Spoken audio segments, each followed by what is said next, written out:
నమస్తే, welcome to city news. ఏపీకి పెట్టుబడులు తీసుకురావడమే లక్ష్యంగా సీఎం చంద్రబాబు నాయుడు చేస్తున్న దావోస్ పర్యటన రెండో రోజు కొనసాగుతోంది. ఏపీలో అమలు చేస్తున్న పారిశ్రామిక విధానాలను తెలుసుకునేందుకు పలువురు పారిశ్రామికవేత్తలు ఆసక్తి కనబరిచారు. ఏపీకి పెట్టుబడులు తీసుకురావడమే లక్ష్యంగా సీఎం చంద్రబాబు నాయుడు చేస్తున్న దావోస్ పర్యటన రెండో రోజు కొనసాగుతోంది. పర్యటనలో పలువురు పారిశ్రామికవేత్తలతో భేటీ అయ్యారు. ఈ సమావేశంలో ఏపీకి కావాల్సిన పెట్టుబడులపై సీఎం సుదీర్ఘంగా చర్చించారు. పెట్టుబడుల సాధన, ఏపీ బ్రాండింగ్, రాష్ట్రంలోని వనరులను వివరించేలా ప్రపంచ ఆర్థిక సదస్సుకు ముఖ్యమంత్రి బృందం హాజరైంది. వివిధ జాతీయ, అంతర్జాతీయ ప్రతినిధులతో వరుస భేటీలు నిర్వహిస్తున్నారు. ఏపీలో అమలు చేస్తున్న పారిశ్రామిక విధానాలను తెలుసుకునేందుకు పలువురు పారిశ్రామికవేత్తలు ఆసక్తి కనపరిచారు. Google, AI data center, green ammonia plant వంటి పెట్టుబడులతో ప్రపంచ ఆర్థిక సదస్సులో విశాఖపట్నం, కాకినాడ చర్చనీయాంశంగా మారాయి. వివిధ దేశాల్లో రంగాల వారీగా అమలు చేస్తున్న పారిశ్రామిక విధానాలను సీఎం చంద్రబాబు అధ్యయనం చేస్తున్నారు. ఏపీలో అమలు చేస్తున్న పారిశ్రామిక విధానాలు, తెచ్చిన పాలసీలను పారిశ్రామికవేత్తలకు సీఎం వివరించారు. Then they will send him to the field work labor. Then his life has gone. At that time, you can intervene for 3 years education. What type of education? Then you coach him. Then his life will be changed. Same thing, one entrepreneur, Sinha is an entrepreneur. Why can't he develop 100 or 200 MSMEs? Overall prospective, overall having potential. That is, once if you do, then they will compete with Sinha over a period of time. Same thing we are working, speed of doing business, earlier ease of doing business. As you rightly mentioned, how to do single window. Aadhaar authentication. You need not go to any office. You will get all permissions automatically. Same thing, if you can come, we will work it out. All clearances across the table, immediately we are clearing. Thank you, Mr. Okay, one or two other Hassle free, happily you can do business. You will be our guest. I will keep everything real time, even land, everything, no trouble for you. Same thing we are working, speed of doing business, earlier ease of doing business. As you rightly mentioned, how to do single window. Aadhaar authentication. You need not go to any office. You will get all permissions automatically. Same thing, if you can come, we will work it out. All clearances across the table, immediately we are clearing. Thank you, Mr. Okay, one or two other Hassle free, happily you can do business. You will be our guest. I will keep everything real time, even land, everything, no trouble for you. Cyber security నగరంగా అమరావతిని తీర్చిదిద్దేందుకు సాంకేతిక సహకారం అందించాలని Israel దేశ ప్రతినిధి బృందాన్ని ముఖ్యమంత్రి చంద్రబాబు కోరారు. క్వాంటమ్ కంప్యూటింగ్తో పాటు సెమీకండక్టర్ల తయారీ, జపాన్, కొరియా పారిశ్రామిక క్లస్టర్ల మాదిరిగా ఇజ్రాయెల్ కూడా ఒక పారిశ్రామిక క్లస్టర్ను ఏర్పాటు చేయాలని సీఎం ప్రతిపాదించారు. దావోస్లో ఇజ్రాయెల్ దేశ వాణిజ్య పరిశ్రమల మంత్రి నిర్బరక్కత్, ట్రేడ్ కమిషనర్ గోయా ఫిషర్, స్విట్జర్లాండ్లో ఇజ్రాయెల్ ట్రేడ్ మిషన్ ప్రతినిధి షిర్ట్కీతో ముఖ్యమంత్రి చంద్రబాబు సమావేశమయ్యారు. సైబర్ సెక్యూరిటీ నగరంగా అమరావతిని తీర్చిదిద్దేందుకు సాంకేతిక సహకారం అందించాలని ఇజ్రాయెల్ మంత్రిని సీఎం కోరారు. విశాఖ, చెన్నై పారిశ్రామిక కారిడార్లో డ్రోన్ తయారీ, తీర ప్రాంత గస్తీ, వ్యవసాయ రంగంలో వినియోగించే డ్రోన్ల తయారీ సాంకేతికత అందించే విషయమై వారితో చర్చించారు. డీశాలినేషన్, పారిశ్రామిక అవసరాల కోసం వ్యర్థ జలాల రీసైక్లింగ్ సాంకేతికతపై సహకారం అందించాలని కోరారు. క్వాంటమ్ కంప్యూటింగ్తో పాటు సెమీకండక్టర్ల తయారీ, జపాన్, కొరియా పారిశ్రామిక క్లస్టర్ల మాదిరిగా ఇజ్రాయెల్ కూడా ఒక పారిశ్రామిక క్లస్టర్ను ఏర్పాటు చేయాలని సీఎం ప్రతిపాదించారు. రాష్ట్రాన్ని 50% పచ్చదనంతో నింపే గ్రీన్ కవర్ ప్రాజెక్టులో అన్ని శాఖలు త్రికరణ శుద్ధిగా భాగస్వామ్యం కావాలని ఉప ముఖ్యమంత్రి, అటవీ, పర్యావరణ శాఖల మంత్రి పవన్ కళ్యాణ్ స్పష్టం చేశారు. ఈ లక్ష్య సాధనకు ఉగాది పండుగలోపు అన్ని శాఖలు ప్రణాళికలు సిద్ధం చేయాలని ఆదేశించారు. ఉగాది నుంచి గ్రీన్ కవర్ ప్రాజెక్టు అమలు కావాలని నిర్దేశించారు. వెలగపూడి రాష్ట్ర సచివాలయంలో green cover, great green wall ప్రాజెక్టులపై ఆయా శాఖల ఉన్నతాధికారులతో ఉప ముఖ్యమంత్రి పవన్ కళ్యాణ్ సమీక్షించారు. కాలుష్యాన్ని నియంత్రించే మొక్కలు నాటడంతో పాటు తీర ప్రాంతాల్లో పెనుగాలులు, ఉప్పు నీటిని తట్టుకునే మొక్కల పెంపకానికి పరిశ్రమల శాఖ సిద్ధం కావాలని సూచించారు. Green cover, great green wall ప్రాజెక్టులో దేశీయ మొక్కలకు ప్రాధాన్యం ఇవ్వాలన్నారు.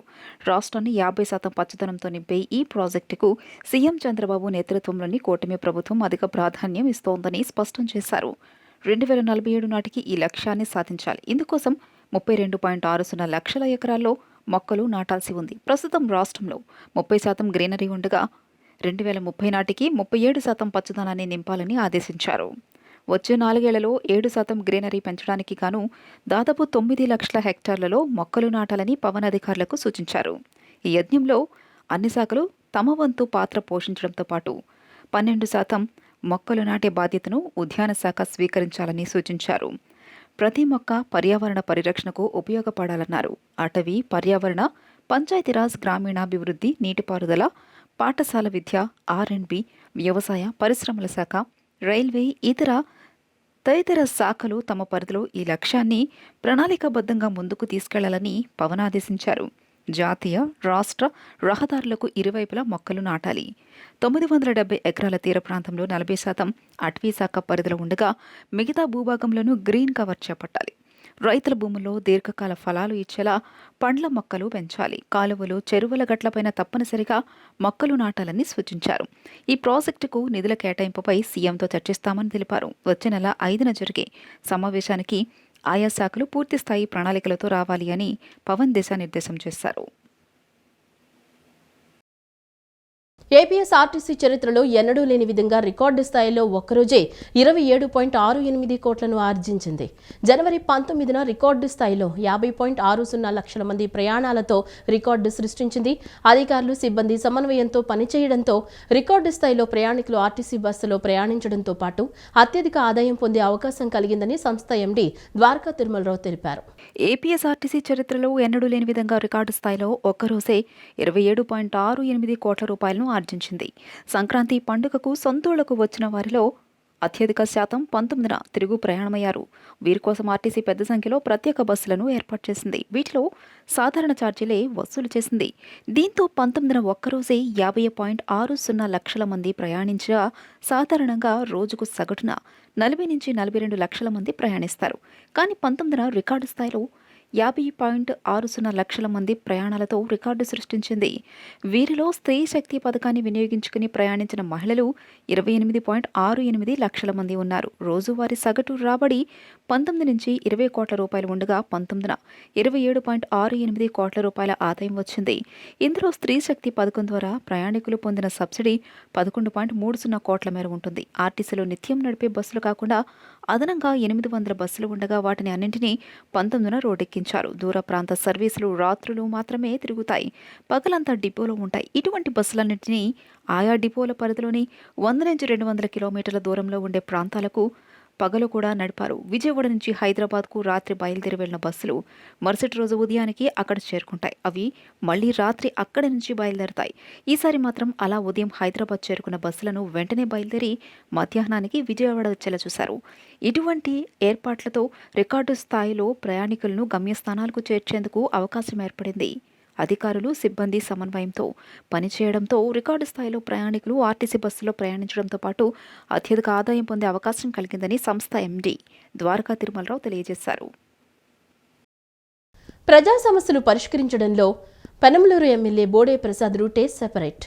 నియోజకవర్గంలో నిత్యం పర్యటిస్తూ ప్రజలతో మమేకమవుతూ చిన్న పెద్ద అనే తారతమ్యం లేకుండా అందరినీ ఆప్యాయంగా పలకరిస్తూ వారి సమస్యలను పరిష్కరించడంలో బోడే ప్రసాద్ ముందుంటారు.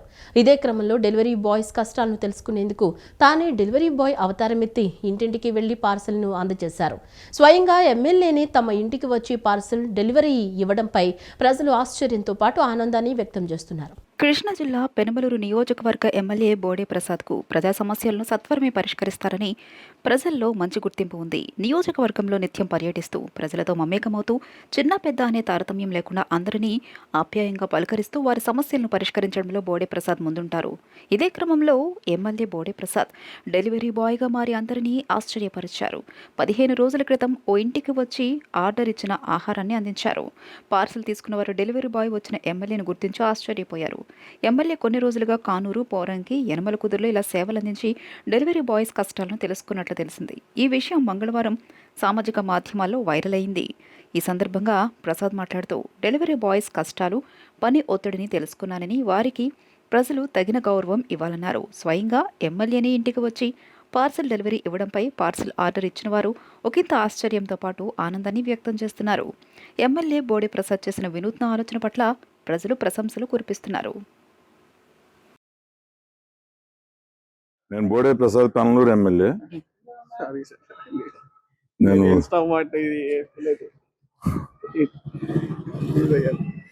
ఓకే, నేను జస్ట్ ఉన్నే ఈ స్విగ్గీ బాయ్స్ ఇది ఎలా ఉంటుంది ఏంటి అనేది చూడటానికి ఇవాళ ట్రైల్ వేసాం. పర్లేదు, ఓకే, థ్యాంక్ యూ. నమస్తే అమ్మా. కోడ్ చెప్పమ్మా. మీరు తెచ్చారండి సార్? ఊరికినే అమ్మా, వాళ్ళ కష్టాలు వాళ్ళ ఇబ్బందులు ఎలా ఉన్నాయి తెలుసుకుందామని తెచ్చాం. ఎవరు మీరేనా పెట్టింది? ఎవరు పెట్టారు? పాప నువ్వు పెట్టావమ్మా? కోడ్ వచ్చిందమ్మా, చెప్తాను ఒక్క నిమిషం. 4951. ఓకే,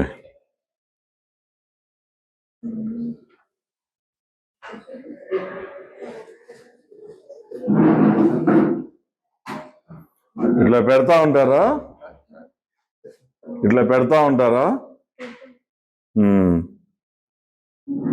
ఊరికినే అన్ఎంప్లాయ్మెంట్ కి ఒక ఇన్స్పిరేషన్ గా ఉంటుంది. వాళ్ళ ఇబ్బందులు ఎన్ని తెలుసుకోవచ్చని ఇది నాలుగోదా? ఇది ఐదో డెలివరీ చేశాం. ప్రముఖ శైవక్షేత్రమైన కోటప్పకొండ శ్రీ త్రికోటేశ్వర స్వామివారి తిరునాళ్ల ఉత్సవాలు ఫిబ్రవరి 15వ తేదీన ఘనంగా నిర్వహించనున్న నేపథ్యంలో కోటప్పకొండపై శాఖల వారీగా చేపట్టనున్న ముందస్తు ఏర్పాట్లు, అభివృద్ధి కార్యక్రమాలపై నరసరావుపేట ఎమ్మెల్యే డాక్టర్ చదలవాడ అరవింద్ బాబు, జిల్లా కలెక్టర్ కృతికా శుక్లా సమీక్షా సమావేశం నిర్వహించారు. ప్రముఖ శైవక్షేత్రమైన కోటప్పకొండ శ్రీ త్రికోటేశ్వర స్వామి వార్షిక తిరునాళ్ల ఉత్సవాలు ఫిబ్రవరి 15వ తేదీ నుంచి జరగనున్న నేపథ్యంలో ముందస్తు ఏర్పాట్లు, అభివృద్ధి కార్యక్రమాలపై నర్సరావుపేట ఎమ్మెల్యే డాక్టర్ చదలవాడ అరవింద్ బాబు, జిల్లా కలెక్టర్ కృతికా శుక్లా సమావేశంలో పోలీస్, రెవెన్యూ, వైద్య, విద్యుత్, ఆర్ఎండ్బి, పంచాయతీరాజ్, అగ్నిమాపక శాఖల అధికారులు, ఆలయ ఈవో, స్థానిక ప్రజాప్రతినిధులతో సమీక్ష సమావేశం నిర్వహించారు. తిరునాళ్ల సమయంలో లక్షలాదిగా భక్తులు తరలివచ్చే అవకాశం ఉన్న నేపథ్యంలో తీసుకోవాల్సిన భద్రతా చర్యలు, ట్రాఫిక్ నియంత్రణ, అత్యవసర వైద్య సేవలు, పారిశుద్ధ్య నిర్వహణ, త్రాగునీటి సరఫరా, విద్యుత్ సౌకర్యాలు, తాత్కాలిక మరుగుదొడ్ల ఏర్పాటు, అగ్నిమాపక శాఖ సిద్ధత తదితర అంశాలపై సంబంధిత శాఖల అధికారులతో విస్తృతంగా చర్చించారు. భక్తుల రద్దీని దృష్టిలో ఉంచుకుని పటిష్టమైన పోలీస్ బందోబస్తు ఏర్పాటు చేయాలని ఎమ్మెల్యే అరవింద్ బాబు అధికారులను ఆదేశించారు. కోటప్పకొండకు వచ్చే ప్రధాన మార్గాల్లో ట్రాఫిక్ జామ్లు ఏర్పడకుండా ప్రత్యామ్నాయ మార్గాలు ఏర్పాటు చేయడంతో పాటు వాహనాల పార్కింగ్కు ప్రత్యేక స్థలాలు కేటాయించాలని సూచించారు. భక్తులకు ఎలాంటి అసౌకర్యం కలగకుండా క్యూ లైన్ వ్యవస్థను మరింత సమర్థవంతంగా నిర్వహించాలని తెలిపారు. ముఖ్యంగా వృద్ధులు, మహిళలు, చిన్నారులకు ప్రత్యేక వైద్య సహాయం అందించేలా ఏర్పాటు చేయాలని సూచించారు. పారిశుద్ధ్యం, తాగునీరు, విద్యుత్పై ప్రత్యేక దృష్టి, పారిశుద్ధ్య పనులు నిరంతరం కొనసాగించేలా ప్రత్యేక సిబ్బందిని నియమించాలని, చెత్త తొలగింపుకు ప్రత్యేక వాహనాలు ఏర్పాటు చేయాలని అధికారులకు సూచించారు. తాగునీటి సరఫరాలో అంతరాయం లేకుండా ట్యాంకర్లు, వాటర్ పాయింట్లు ఏర్పాటు చేయాలని, విద్యుత్ సరఫరాకు అదనపు ట్రాన్స్ఫార్మర్లు, జనరేటర్లు సిద్ధంగా ఉంచాలని సమావేశంలో నిర్ణయించారు. అలాగే రేపు 22వ తేదీన ఆంధ్రప్రదేశ్ ఉప ముఖ్యమంత్రి పవన్ కళ్యాణ్ కోటప్పకొండకు రానున్న నేపథ్యంలో చేపట్టిన హెలీప్యాడ్ భద్రతా ఏర్పాట్లను ఎమ్మెల్యే అరవింద్ బాబు, కలెక్టర్ కృతికా శుక్లా కలిసి పరిశీలించారు. హెలీప్యాడ్, వీఐపీ రూట్ భద్రతా చర్యలపై పోలీసు అధికారులతో ప్రత్యేకంగా చర్చించి తగిన సూచనలు చేశారు. అది కూడా లిస్ట్ వస్తుంది from Honorable Deputy CM Sir's office. We will give it to the police department. Please ensure compliance. You know, when Deputy CM Sir comes, wherever Chilukuru కూడా చూసాము, చాలా ఎక్కువ రష్ ఉంటుంది. సో క్రౌడ్ కంట్రోల్ మీరు జాగ్రత్తగా చూసుకోవాలి. పైన కూడా దర్శనం టైంలో కూడా ఎవరెవరు అలౌ చేయాలి వాళ్ళ నుంచి లిస్ట్ వస్తుంది. So accordingly we will furnish it to the police department. So ఈ లొకేషన్స్ లో concerned officers be ready with all the arrangements. Health department కూడా బ్యాకప్ గా పైన కూడా పెట్టండి, కింద కూడా పెట్టండి. మీ ambulance and whatever support is required backup గా బోత్ ప్లేసెస్ పెట్టండి, because it's 20 minutes distance. And VIP sitting area ఇవన్నీ ఆడియో గారు కోఆర్డినేట్ హెలిప్యాడ్ ఏరియాలో విఐపి సిట్టింగ్ ఏరియా చూసుకోండి. మీడియా గురించి యాజ్ డిస్కస్ విత్ ఎస్పీ గారు ఆల్సో రోడ్ ఇనాగ్రేషన్ పాయింట్ లో అలౌ చేస్తాం. పబ్లిక్ మీటింగ్ ఏం లేదు, రోడ్ ఇనాగ్రేషన్ దగ్గర అలౌ చేస్తాం. అంటే మీడియాని అలౌ చేస్తాము. బ్యారికేడింగ్ చేసి అటువైపు రోడ్కి అటువైపు అది చూస్తాం. మంగళగిరి రూరల్ పోలీసులకు వచ్చిన సమాచారం మేరకు గంజాయి అమ్ముతున్న ముఠాను అదుపులోకి తీసుకున్నట్లు గుంటూరు ఎస్పీ వకుల్ జిందాల్ తెలిపారు. ఒరిస్సా నుంచి తక్కువ రేటుకి గంజాయి తీసుకొచ్చి చిన్న ప్యాకెట్గా విభజించి అమ్మకాలు సాగిస్తున్నట్లు దర్యాప్తులో వివరాలు తెలిసినట్లు పేర్కొన్నారు. గంజాయి ముఠా అరెస్టుపై గుంటూరు ఎస్పీ వకుల్ జిందాల్ మీడియా సమావేశాన్ని నిర్వహించారు. ఎస్పీ మాట్లాడుతూ మంగళగిరి రూరల్ పోలీసులకు వచ్చిన సమాచారం మేరకు గంజాయి అమ్ముతున్న ముఠాను అదుపులోకి తీసుకున్నట్లు గుంటూరు ఎస్పీ వకుల్ జిందాల్ తెలియజేశారు. ఒరిస్సా నుండి తక్కువ రేటుకి గంజాయి తీసుకువచ్చి చిన్న ప్యాకెట్గా విభజించి అమ్మకాలు సాగిస్తున్నట్లు దర్యాప్తులో వివరాలు తెలిసినట్లు పేర్కొన్నారు. 4.1 కేజీ గంజాయిని స్వాధీనం చేసుకుని 15 మందిని రిమాండ్కు పంపిస్తున్నట్లు చెప్పారు. వీరిపై గతంలో పలు పోలీస్ స్టేషన్లలో పలు కేసులు ఉన్నాయని వివరించారు. 3 నెలల వ్యవధిలో 225 మందిని అరెస్ట్ చేశామని, 7గురిపై పీడీ యాక్ట్ నమోదు చేసినట్లు వెల్లడించారు. గంజాయి అమ్మినా సేవించినా చట్టరీత్యా నేరం అన్నారు. సంకల్పం ప్రోగ్రాం ద్వారా గంజాయిపై అవగాహన కల్పిస్తున్నాం. గంజాయి బారిన పడి బయటకు రాలేని వారు ఉంటే మా కంట్రోల్ రూమ్కి ఫోన్ చేయాలని గుంటూరు ఎస్పీ వకుల్ జిందాల్ పిలుపునిచ్చారు. సో గుంటూరు జిల్లాలో ఎక్కడ కూడా గాంజా ఉండకూడదని ఉద్దేశంతో పోలీస్ డిపార్ట్మెంట్ 24/7 పని చేస్తూ ఉంది. సో అదే క్రమంలో మంగళగిరి రూరల్ పోలీస్ స్టేషన్ లిమిట్స్లో మాకు వచ్చిన క్రెడిబుల్ ఇన్ఫర్మేషన్ మీద ఒక బ్యాచ్ని అరెస్ట్ చేయడం జరిగింది. మొత్తము 15 మెంబర్స్ని అరెస్ట్ చేసి రిమాండ్కి పంపించడం జరుగుతుంది. 4.2 కేజీస్ గాంజా సీజ్ చేయడం జరిగింది. దాంట్లో మెయిన్ ముద్దాయి విజయబాబు అనే అతను A1. విజయబాబుతో పాటు ఇంకా 6 పెడ్లర్స్ని అరెస్ట్ చేయడం జరిగింది. మొత్తం 7 పెడ్లర్స్ని అరెస్ట్ చేసి రిమాండ్కి పంపించడం జరుగుతుంది. వాళ్ళు ఒక ప్రాంతంలో 4.1 కేజీ గాంజాతో వాళ్ళు చిన్న చిన్న ప్యాకెట్స్ తయారు చేస్తూ వాళ్ళ దగ్గర గాంజా దొరికింది. వాళ్ళు కన్జ్యూమ్ చేస్తారు, అదేవిధంగా వాళ్ళు తీసుకొచ్చి అమ్ముతారు. ఎవరైతే ఈ ముద్దాయిలు ఉన్నారో, పెడ్లర్స్ ఉన్నారో, దాంట్లో సాయి కృష్ణ అనే అతనికి విజయవాడ జైల్లో ఒక అతనితో పరిచయం అయింది. అతను రాయగడలో గాంజా దొరికిందని అతనికి ఇన్ఫర్మేషన్ ఇచ్చాడు. ఆ ఇన్ఫర్మేషన్ బట్టి వీళ్ళు రాయగడ ఒడిశా నుంచి గాంజా తీసుకువస్తున్నారు. గాంజా తీసుకొచ్చి వాళ్ళు కన్జ్యూమ్ చేస్తారు, తర్వాత అమ్మేయడానికి కూడా వాళ్ళు యూజ్ చేస్తారు. సో అమ్మి దాని ద్వారా ఏదైతే డబ్బు వస్తుందో వాళ్ళు జల్సాలకి వాళ్ళ బతికేదానికి ఉపయోగిస్తారు. సో మొత్తం 15 మెంబర్స్ అరెస్ట్ చేయడం జరిగింది. దాంట్లో 7 పెడ్లర్స్, మిగతా కన్జ్యూమర్స్ని ఐడెంటిఫై చేసి అరెస్ట్ చేసి రిమాండ్కి పంపించడం జరుగుతుంది.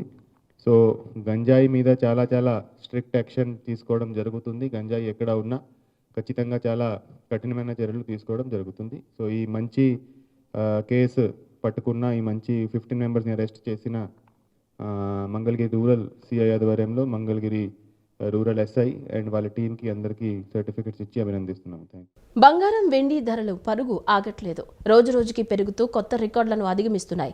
ఇప్పటికే 1,00,000 దాటిన మేలిమి 24 క్యారెట్లు బంగారం 10 గ్రాముల ధర నేడు మరింత పెరిగింది. హైదరాబాద్ మార్కెట్లో ఈరోజు ఉదయం 11:45 సమయంలో పసిడి ధర ఏకంగా 1.61 లక్షలు పలికింది. క్రితం రోజుతో పోలిస్తే దాదాపు 9,000 పెరగడం గమనార్హం. ఇక 22 క్యారెట్ల బంగారం ధర 1,41,900 రూపాయలకు చేరింది.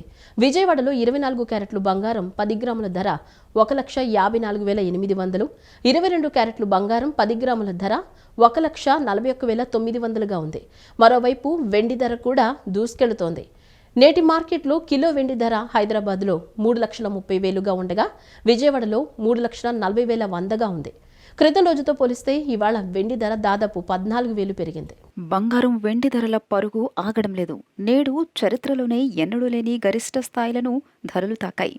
అమెరికా డాలర్ బలహీనత, గ్రీన్లాండ్ సంక్షోభం చుట్టూ పెరుగుతున్న భౌగోళిక రాజకీయ ఉద్రిక్తతలు, జపాన్ ప్రభుత్వ బాండ్ల మార్కెట్లో ఏర్పడిన సంక్షోభం నేపథ్యంలో పెట్టుబడిదారులు సురక్షిత పెట్టుబడుల వైపు మొగ్గు చూపడంతో లోహాలకు భారీ డిమాండ్ ఏర్పడింది. ఇప్పటికే 1,00,000 దాటిన 24 క్యారెట్ల బంగారం 10 గ్రాముల ధర బుధవారం ఇవాళ మరింత పెరిగింది. హైదరాబాద్ మార్కెట్లో ఈ ఉదయం పసిడి ధర ఏకంగా 1,61,100 రూపాయలు పలికింది. మంగళవారంతో పోలిస్తే దాదాపు 9,000 రూపాయలు పైగా పెరిగింది. హైదరాబాద్లో 22 క్యారెట్ల 10 గ్రాముల బంగారం ధర 1,41,900కు చేరింది. వెండి ధర కూడా దూసుకెళ్తోంది. ఇవాళ ఉదయం కిలో వెండి ధర 3,30,000 పలికింది. మంగళవారంతో పోలిస్తే ఇవాళ ఒక్కరోజే కిలో వెండి ధర 14,000 మేర ఎగబాకింది. దేశ రాజధాని ఢిల్లీ మార్కెట్లో 10 గ్రాముల పసిడి ధర 7,400 రూపాయల మేర పెరిగి 1,58,100 రూపాయలకు చేరింది. కిలో వెండి ధర 11,000 రూపాయల మేర పెరిగి 3,33,800 రూపాయలు ఎగబాకింది. విజయవాడలో 24 క్యారెట్ల బంగారం 10 గ్రాముల ధర 1,54,800, 22 క్యారెట్ల బంగారం 10 గ్రాముల ధర 1,41,900, కిలో వెండి ధర 3,40,100 రూపాయలు ఉంది. అంతర్జాతీయ మార్కెట్లో స్పాట్ గోల్డ్ ధర తొలిసారిగా ఔన్సుకు $4,800 మైలురాయిని దాటి కొత్త రికార్డు నెలకొల్పింది.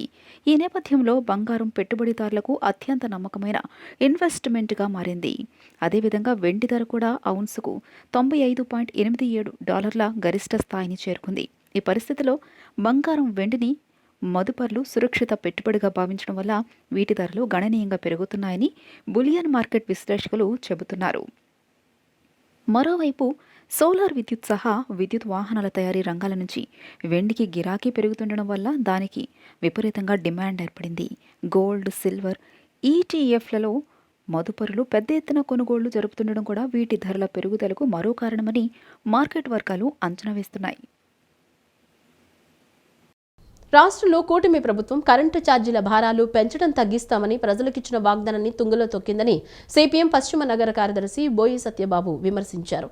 కూటమి ప్రభుత్వం 18 నెలల పాలనలో 18,000 కోట్లు విద్యుత్ సర్దుబాటు ఛార్జీల పేరుతో మోయలేని భారాలు వేశారని అన్నారు. విద్యుత్ భారాలు, స్మార్ట్ మీటర్లకు వ్యతిరేకంగా సిపిఎం పశ్చిమ నగర కార్యదర్శి బోయి సత్యబాబు ఆధ్వర్యంలో పశ్చిమ నియోజకవర్గం నగరం గొల్లపాలెం గట్టు సెంటర్లో నిరసన కార్యక్రమం జరిగింది. అనంతరం బోయి సత్యబాబు మాట్లాడుతూ రాష్ట్రంలో కూటమి ప్రభుత్వం కరెంటు ఛార్జీల భారాలు పెంచడం తగ్గిస్తామని ప్రజలకు ఇచ్చిన వాగ్దానాన్ని తుంగలో తొక్కిందని విమర్శించారు. కూటమి ప్రభుత్వం 18 నెలల పాలనలో 18,000 కోట్లు విద్యుత్ సర్దుబాటు ఛార్జీల పేరుతో మోయలేని భారాలు వేశారని ధ్వజమెత్తారు. మాజీ సీఎం జగన్మోహన్ రెడ్డి అదానీతో చేసుకున్న సోలార్ విద్యుత్ కొనుగోలు ఒప్పందాలు అవినీతి కుంభకోణాలు జరిగాయని సత్యబాబు ఆరోపించారు. కూటమి ప్రభుత్వం గత జగన్మోహన్ రెడ్డి ప్రభుత్వంలో కరెంటు ఛార్జీలు బాధుడు, మా ప్రభుత్వం వస్తే అటువంటి బాధలు ఉండదు, మేము పెంచిన కరెంటు ఛార్జీలు తగ్గిస్తాం, కరెంటు ఛార్జీలు పెరగకుండా చూస్తామని చెప్పి మాట చెప్పినటువంటి ప్రభుత్వం గడిచిన ఈ 18 నెలల కాలంలోనే సుమారు 18,000 కోట్ల రూపాయల భారాన్ని రాష్ట్ర ప్రజల మీద వేశారు. ఆనాడు స్మార్ట్ మీటర్లు పెడితే పగలగొట్టాలని చెప్పిన లోకేష్ ఈరోజు అదే స్మార్ట్ మీటర్ని రాష్ట్ర వ్యాప్తంగా ప్రతి ఇంటికి బిగించే కార్యక్రమం మొదలుపెట్టారు.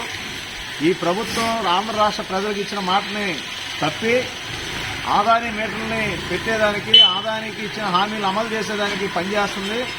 ఈ రాష్ట్రం విద్యుత్ సంస్థల్ని కేంద్రంలో ఉన్న బీజేపీ ప్రభుత్వం, మరోవైపు రాష్ట్రంలో ఉన్న కూటమి ప్రభుత్వం విద్యుత్ రంగాన్ని ప్రైవేటు వాళ్ళకు అప్పగించేదానికి, ముఖ్యంగా ఆదాని కంపెనీకి అప్పగించేదానికి చేస్తున్న కుట్రలు ఈరోజు చలికాలంలో కూడా కరెంటు బిల్లులు సర్దుబాటు ఛార్జీల పేరుతో విపరీతంగా పెరిగిపోయి ప్రజలు కట్టుకోలేక అల్లాడిపోతున్న పరిస్థితి. మేము ట్రూ అప్ డౌన్ అన్ని మోసం చేసి ఈరోజు ట్రూ అప్లోనే నడుస్తుంది ఈ కరెంటు ఛార్జీల భారాలు. దీని మీద రేపు జరుగుతున్నటువంటి విద్యుత్ రెగ్యులేటరీ కమిషన్ విజయవాడ తొమ్మలపల్లి కళాక్షేత్రంలో నిర్వహిస్తున్నటువంటి ఈ కమిషన్ బహిరంగ వేదికలో మరి ప్రజలందరూ కూడా పాల్గొని ఈ కరెంటు సర్దుబాటు ఛార్జీల భారాలని వ్యతిరేకించాలని, అలాగే స్మార్ట్ మీటర్లకి రద్దు చేయాలని, ఆదాని మీటర్లని పెట్టొద్దని, అలాగే కరెంటు ప్రైవేటు సంస్థలకు ఇవ్వద్దు, గవర్నమెంట్ నడపాలని ఈ డిమాండ్ల మీద రేపు తుమ్మలపల్లి కళాక్షేత్రం దగ్గర మరి సిపిఎం ఆధ్వర్యంలో ప్రజా ఆందోళన కార్యక్రమం కూడా జరుగుతుంది. ప్రజలందరూ కూడా ఈ స్మార్ట్ మీటర్లకు వ్యతిరేకంగా, కరెంటు ఛార్జీల పెంపుదలకు వ్యతిరేకంగా జరుగుతున్న పోరాటంలో కలిసి రావాలని రేపు ఉదయం 10 గంటలకి తుమ్మలపల్లి కళాక్షేత్రం దగ్గరికి విజయవాడ నగరంలో ఉన్న ప్రజలందరూ కూడా వచ్చి మన కరెంటు భారాలకు వ్యతిరేకంగా మీ నిరసన తెలియజేయవలసిందిగా సిపిఎం విజ్ఞప్తి చేస్తుంది. ఈ వార్తలు ఇంతటితో సమాప్తం. నమస్కారం.